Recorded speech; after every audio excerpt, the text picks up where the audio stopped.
I was in the European theater.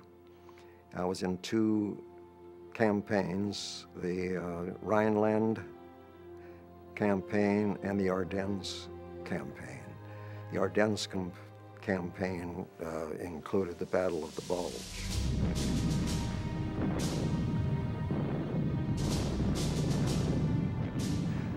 The outfit that I was in actually had prepared for the desert, really, but they were needed so badly in Europe that we were sent there. We landed in Cherbourg, France, and there was a hill that we had to take, and the town was on the other side of that hill.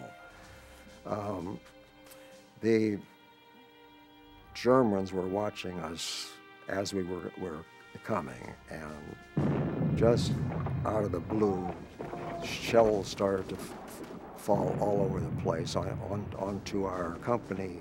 That was our first combat, and within minutes we had some that were killed and others that were wounded. There was another company that a couple of days prior to when our arrival had tried to take that same town, and twice they were turned back. They had dug in on that same hill before they made their attack. There were a number of foxholes where they had been. There were some empty, but there were some that still held the corpses of those previous people that were killed, and some still had their rifles in their hands, and that was probably the most shocking sight that I had seen. When we got to this small town that we were to take over, we could see that there were still snipers, and there were originally 35 buildings. They were all demolished except a church, a school, and a large farmhouse where some of the inhabitants of the village were staying. When we got to the vicinity of the church, out the front door came a priest. I thought I heard him speaking some German words.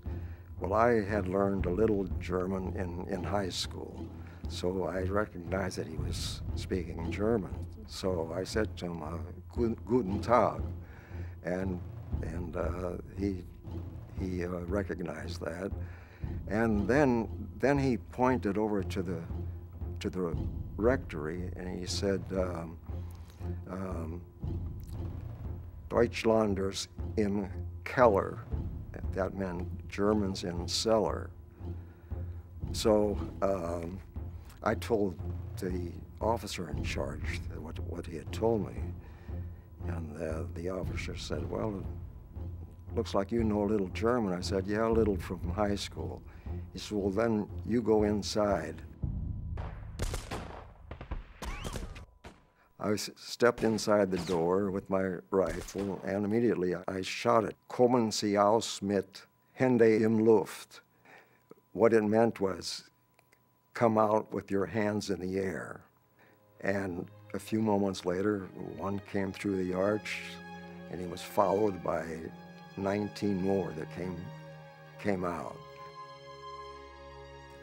I look at them more as duty than sacrifices. But it was a duty, and we knew we had to follow through on our duty.